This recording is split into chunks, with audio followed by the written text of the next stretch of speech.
Hi guys, welcome to Office Blokes React. I'm Office Bloke Dave. I'm Office Bloke Mike. I'm Office Bloke Daz. Collectively, we are a result of when trash talking goes right. Yeah. Are we? Yeah. Working together as a team, in harmony, to create Trash-talking amazing each other. content. See what you did there. There is trash talking. When we Well play done. snooker, there is. It's a See? lot. I can imagine.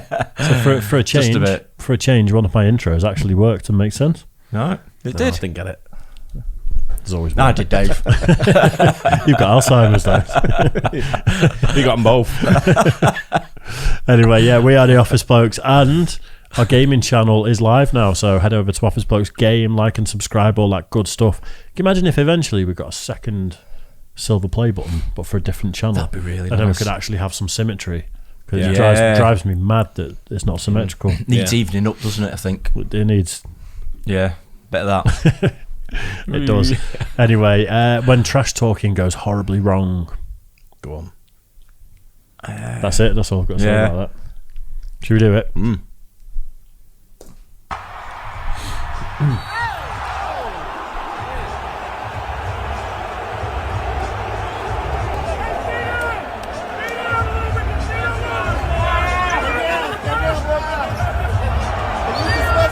This clip will go down in the Basketball Trash Talking Hall of Fame.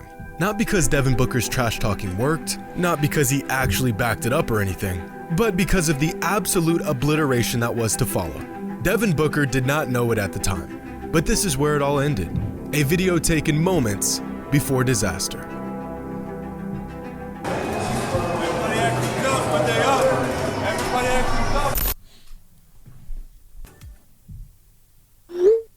This is the text my brother sent me just moments before witnessing the biggest playoff basketball monstrosity I've ever seen in my entire life.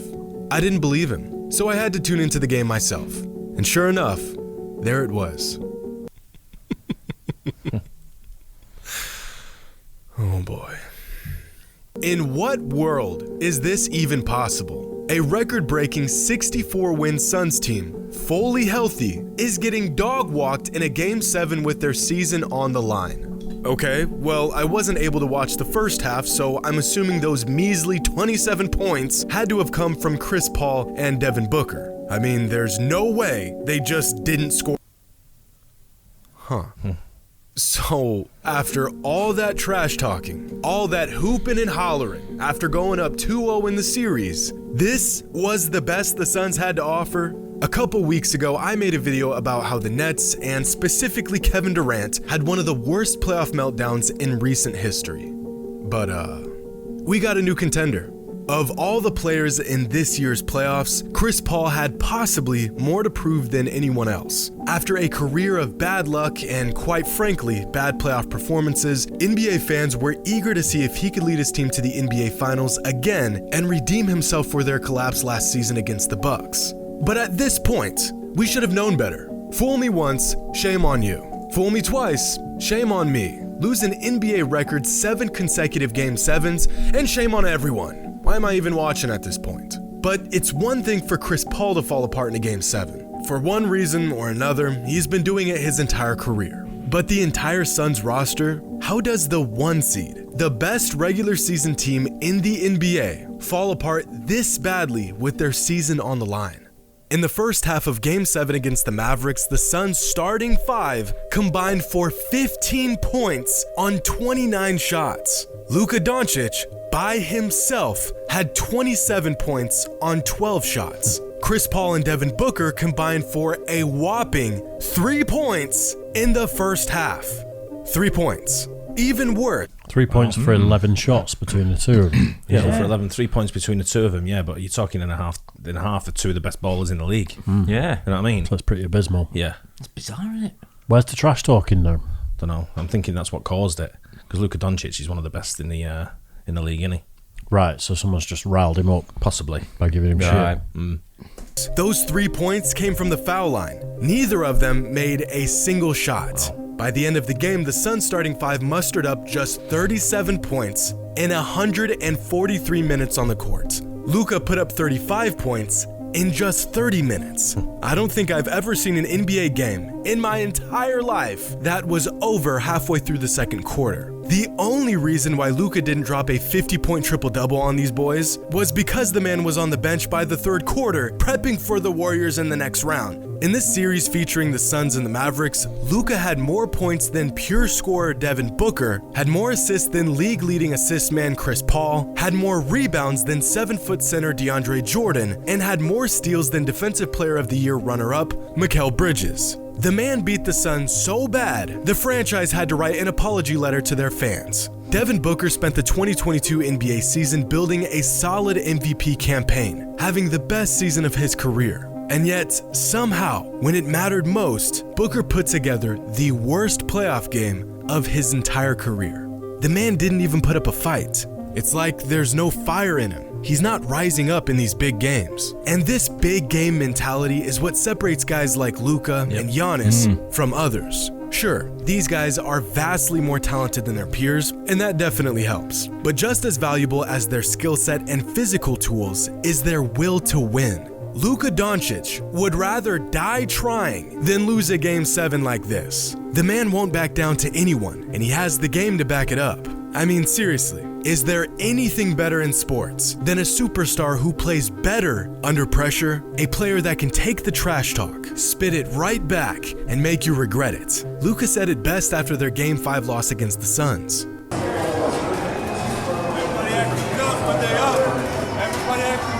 Do you know how confident you have to be to say this out loud after going down 2-3 in the playoffs? This killer mentality, almost like a basketball hitman, taking names and seeking revenge, is something you're either born with or you aren't. Players like... It's the same with all sports, isn't it? Yeah. You find out who people are. You know, when everything's going well and you're on a winning team, people can coast. You can kind of get by, but when it's rough, when you're up against it, that's when the real top class players come out, isn't it? In every sport. I think when you look at when you win things, don't start giving it the bigger just because you've had a good season.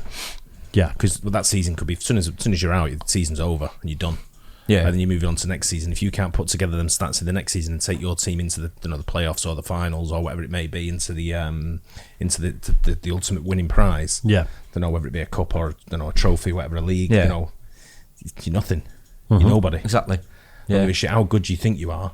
And Doncic is proven it there. You've got I'm a big game player. Yeah, you've got to go out and prove it again. Although he didn't win the what's it, did he? Because the Warriors won it, didn't they?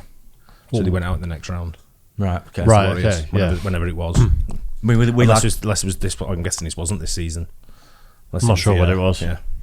I mean, relating to football, we love our football, and you look at some of the best managers that we know. Ferguson for us, Guardiola for you, absolute winners. They go out and do it the season after. They don't just sit in the laurels. As soon as they've won a match, they're thinking of the next one, the next season, the next cup, and they just keep going and going and going. Stacked. Absolute, just total winners. Yeah, and that's what these guys are obviously down tools as well. They're obviously Seems fallen like so far behind, they've probably gone, fuck it. Yeah. And this guy's come Looks off. like it. He's come off and sat on the bench from the third quarter. Yeah. So, and still outdone him. Yeah, Outdone the pair of them. Unbelievable. Yeah. it's heart, isn't it? That's what. Course it is. That's the difference. It's someone playing with a bit of heart, a bit of He's passion. just ripped their heart out, hasn't he? I think that's what's. I'd get a ball at the they've got end and go nothing over. left. I'd go over and just go, yeah, you can play with it now. You can have a go now. I finished with it now. Yeah, I finished with it now. You can have a go. Yeah, going home, you can borrow it. See what you can do with it. I've done my bit. Seeking revenge is something you're either born with or you aren't. Players like Luka, Giannis, Jimmy Butler, Ja Morant are all cut from the same cloth as guys like Michael Jordan, Kobe Bryant, and Larry Bird. Winners. There is no end to what they will do to win. It's almost psychotic at times. Not every night will be some monumental performance, but you can guarantee that they'll go down swinging. We often wonder why some players, although extremely talented, seem to never step up to the plate when all the chips are on the table. While some players rise to the challenge and love every moment of it, others shrink under the mounting pressure of these career-defining moments. It's intangible and immeasurable, but it's there. And the thing about guys who don't have it is that they tend to underestimate the guys who do have it. In the 90s, NBA players were legitimately scared to trash talk Michael Jordan. I mean, they already knew that there was a slim chance he wasn't going to dismantle them. But at least if they kept quiet, Michael might just spare them from embarrassments in front of friends and family. Everybody's tough when they're up. And wouldn't you know it, come Game 7 when the Mavericks were up, Devin Booker was quietly sitting on the bench with not a single word to say. Which really makes you wonder if Devin Booker is cut from not the same cloth as the Kobe Bryants of the NBA world, but from the same cloth as the Chris Pauls of the NBA. There's nothing wrong with that. CP is one of the greatest point guards of all time. But if you're relying on him to close out a game with everything on the line, you might be in some trouble. Patrick Beverley has been on a Chris Paul slander campaign for the last few days, and whether it's true or not, he spoke about how NBA teams aren't all that worried about facing Chris Paul. CP3, is he going to be a Hall of Fame? No question about it. Yeah. Right? No question about it. Do guys in the NBA go to sleep early the night before? I think he's missed something there. Surely he should be number 30. What did he say, CP3? Yeah, maybe CP30, wouldn't he? Hey? Yeah. Was that a Star Wars joke? Yeah. From someone who's never seen Star Wars. Yeah, Well done, yeah. I've seen a couple of Got them. that in well. You nerd. I always think when I see players now, I mean, it's a more modern thing in Britain anyway, it is where we put names on the shirts for cricket, for football. You know, they never, in the 80s and 90s, they didn't have the names on the back of the shirts. Yeah. But now, for example, Joe Root, who was the captain of the England cricket team, wears number 66, so it says Root 66 on his shirt. So cheesy. Right. Right, I didn't realise I had that on it. You joking? No. I think players miss some things where Cornet signed for was it Burnley? And why did he have number 99? I know, yeah. You just missed a trick. Yeah. And I'm like, and that's something. Maybe CP30 instead of just CP3. Yeah. Unless you can't play number 30 in that position, I don't know. Isn't it C3PO? I don't know. Not CP3. But it's a play on the word, though. That's what I'm saying. It's a play on the word. Yeah, it's, you know what I mean? Exactly. Yeah. Right, so let's see if you can get Chewbacca into the next section. Can't believe we've got nerds on this channel now. Do guys in the NBA go to sleep early the night before playing the Phoenix Suns? Hell no. No. You mean as a team, or would you talk about Chris Paul individually? Chris Paul individually. Okay. No. I'm going to Steak 44 over there in Phoenix. I'm going to have me a nice little wine, probably sweat it out, and but the pregame shoot around and get ready for Chris Paul. Steph Curry, I'm going to bed at 8 o'clock. Yeah. Mom, don't call me. My girl, don't call me. I'm locked in right now. It's two different monsters. That's all. And although that's really Fair rich point. coming... Yeah. That's a fair point. Yeah. Yeah. There was a young United player that dated a girl that my bro was friends with, and she said that he was like, I think he was 17, 18 at the time, and he was a first-team United player. You know, he was doing pretty well for a time, and she said he used to just sit at home and just play FIFA all the time, and it's like, even I think pre-game and a lot of there wasn't the early night focus, head in the game sort of mentality. It was just a young, talented person that was like, oh, I'm just, I'm good. That's the difference between coasters and winners. Yeah. Of course in it my is. opinion. Yeah, The winner's in bed, focusing, going through his head. Nothing's getting in between him and the game. Yeah. Well, I think he lasted Exactly. like 2 years as a first team I think player. I know you. and I then think he was I know out. you mean. So do I. Yeah. Yeah. I'll But tell you. say after it. Does his name begin with a J and end in a J? Yeah. Yeah.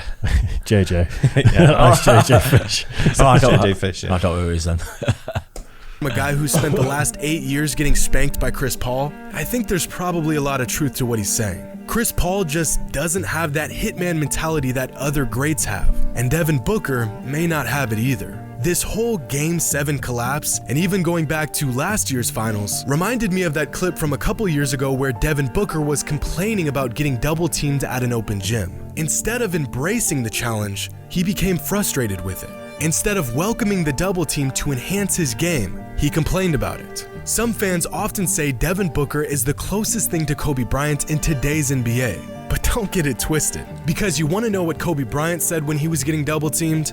Was people double teaming you during pickup? Oh yeah, oh yeah. And what do you think about, like, say you got to send another one? Winning mentality again. Yeah. Of course it is. Totally I don't different. care how talented a player is. If he doesn't have a cutthroat, get out of the way, I got this mentality to his game, he will only get so far. Two superstars don't just happen to score 3 combined points in the first half of their biggest game of the season. It's one thing to get out to a slow start, but this This is the result of a player who lives and thrives off of big moments, having a field day with two players that can't help but to freeze up in big moments. Either you have it or you don't. Some players lack it, some players are honing it, and some players are made of it. Hope you all enjoy it. Yeah. And as always, great videos. Until next time. Yeah. He's so like engaging. Jimmy High Roller when they do the videos. It's just Very really much so. engaging. Yeah, that was the narration over that was absolutely top class. It's a combination Really of the music in the background and stuff as well. It's just like a well-produced final good clips product. and everything. isn't it? proper To back informative everything as up. well for people like us who don't really know the league that Absolutely, well. that's really good. Yeah, I've not seen a video like the NBA like that before. Yeah, so but going it's a really back good to what you're insight. saying there about, I think nowadays there's that much money involved. I mean, I'm not saying that people like Jordan, Kobe, and people like didn't have the money that they've got. These guys are getting, but there's so much money involved at a young age. Some of these people, some of them just coast anyway. Yeah, I think so. You know, Yeah, I think you're right. and they live that little bit of a high life now because it's all social media. When Jordan was at the height of his game and people like Larry Bird, there was no social media as such. focused on the game. It was focused weren't on you? the game, and that's what they were doing. You know, I think social media's took over these. They like to become a brand, don't they? I think they like the publicity more than they like the actual game. But surely, Yeah. though, if you're that player, if you love publicity and you've got that big ego, surely you want to just push through them and win everything. Be the best. Yeah, of You course want rings should. on every finger and every toe. Yeah, You know what I mean? Should do. Yeah. I think you touched on it with social media, though. There's instant gratification that to them is probably equivalent to winning a game. Maybe. If they put out the right post, if they're in Dubai with the new missus and they get like 2 million likes on it, and and then there's brands wanting to pay them to wear clothes and stuff like that. To them, in that young mentality, that's probably as big as winning the match. You can go a long way with a winning mentality. I don't know what bring United up all the time and stuff, but you look at someone like Gary Neville. Even he said that he was never the best right back in the world ever, but he was just a winner. He was so focused all the time. Not just him, but there was a lot of players like him that weren't the most talented in the world, but they had the winning mentality and they just wanted to win all the time. He worked harder to earn his place on the team, didn't he? He had to, talked because about he it on didn't Class of have the, 92, because he didn't didn't have the talent. He's not the only one. There'd be City players like that as well, which you probably know better than me. That were exactly the same. Every team's got them, and these teams there. And I think what the guy's saying here is, you've got these people. I mean, don't get me wrong as well. When you're in such a small team like a basketball team, I mean, you can probably have, if you play in a football team, a soccer team, you've got 11 players, right? Or a cricket team, you've got 11 players. You can rely on other people to cover you a little bit. You might have a bad spell of 5-10 minutes or whatever. You rely on someone to cover you. With basketball, you've only got 5 guys on the court. You can't hide. Yeah, sort of thing. And if people are relying on you to be their number one scorer, or you two to be the number one scorer, the other 3 are doing their job. You two have got to fucking step up. Absolutely. You've got to do something. And it's high level, isn't it? It's proper laser focus. And if they down tools and give up a little bit, then your team's fucked. And it's like then it's bad on the fans, and it's bad on the manager, and it's bad. It just spreads bad. I think it was Game 7 in a semi-final. Man, fuck me, everyone will be out there. I'll be elbows going, everything. Me, I'll be proper on one. Shouldn't it? Yeah. You find that extra gear. Don't care who you are, what you do. If you're a winner, you find that extra gear. Yeah, and you don't give up. Even if you do, just don't give up. And just try. Just play for the fans. Yeah, if that's the case. Absolutely. But it was. I don't know. It's I wonder what the answer is. You touched on it with young players that aren't as focused. Is it just like a meritocracy sort of thing where they will get weeded out over time and the prolific ones, the hard workers, will prosper more? Or is there something where players under a certain age, some of the wages should maybe go into a trust, and they rather than just be I like, get what you mean. Rather than be like this, worth 10 million age 20, and you've got all the trappings that come with it, and you just distract yourself from your main job. Yeah, you know what I mean? We're gonna watch a video in a minute. It might be out before we did this one, but you're gonna watch the NBA draft that was last night. And when you see the number 1 draft in the NBA, you'll get where I'm coming from with the suit he's wearing. Do you know what I mean? Yeah, I can and it's imagine. kind of like, I've not pre-watched it, but I've seen a little clip of it, and I'm just thinking, what have you got on? It's a bit like Charles Barkley, sort of like a Shaqtin' a Fool, sort of like. But you do need the personality. You've got to have as characters. well, I get that, but you've got to back it up with the performance, haven't you? Listen, you've got to put it in for the people who are paying to watch you play, and that's the fans, and the corporate members and stuff like that who are coming in and paying all that money to come and watch, to come and be entertained. It's entertainment. It's sports entertainment. But you got to win as well, don't you? And tickets ain't cheap. No. Yeah, I can imagine. To go to any sporting event. But winning's not necessarily the singular focus anymore. Where I think how many followers has Ronaldo got on Instagram? It's like 200 million or something. He's had his career, and he's a born winner as well. But no, he's a bad example because he's on the pitch longer than anyone else. In he's training, he stays, and apparently. But it's totally talkers, but he's walked the walk, hasn't he? Yeah, but you get other players. I mean, again, someone like from United, from Pogba, supposed to be massively talented. He's absolute flop at United, though. Do you know Absolute waste of time. Pogba has got a documentary out. Pogbamentary. It's the lowest rated thing ever on Rotten Tomatoes. IMDb. Is it IMDb or is it Rotten Tomatoes? IMDb. 1.1. Yeah, scored. Not surprised that much. No, but going back to what we were saying about the lowest is 1, by the way, not 0. Yeah. Going back to what he was saying there, though, Chris Paul's been in the NBA for 17 seasons. It said there, right, and he's never won a title, but he's the best point guard, one of the best point guards that's played the game. So has he not got the right team around him? Does he need 4 other players around him that are of similar quality, or can you do it with 2 or 3 players? I mean, you had Charles Barkley when he says like to Shaq O'Neal, you had Kobe and you had this guy, and you had whoever it was playing with him at the time. You had all them sort of like supporting you. Jordan had Pippen and people like Rodman. You've got to have at least. I'm sure you've got to have people tell us more in basketball, but you're not going to do it on your own. No team sport. You just can't do it. You can't do it on your own. No, you need 2 or 3 world class players, but he's got look at it as well. So it's like one of them where you're looking at it and going, is it? Is that 2? Is 2 enough, or is he still 1 or no? 2, is one of them good enough to be part of that 3? Part of your Rodman, Pippen, Jordan type 3. Yeah, do you know what I mean? Definitely. But he might be that. He's obviously a top player. Yeah. But is absolutely, is he good enough to be one of the 3? If that makes sense. I get what you mean. That's going to win stuff. Obviously not at the moment. Because he's just supplementing, the 2 better ones. I don't know basketball like these guys know. I'm just giving my opinion. Yeah. That's all it is at the end of the day. We're trying to debate it, really. Yeah. But yeah, let us know what you think of that. Is Chris Paul one of the 3, one of the 4 that you need in a team to win the to win the championship? Let us know what you think. I guess all the Phoenix Suns fans are going to be telling me he is. But maybe. Feel free to argue in the comment section amongst yourselves. It's good for the algorithm. Rings are the only sort of like proof in the pudding, isn't it? And stats. Yeah, that's every hole's a goal. That's the aim, isn't it? Yeah. And why isn't he called CP30? Anyway, hope you guys enjoyed it. Don't forget like and subscribe. Hit the bell, and we'll catch you on the next one. Cheers, guys.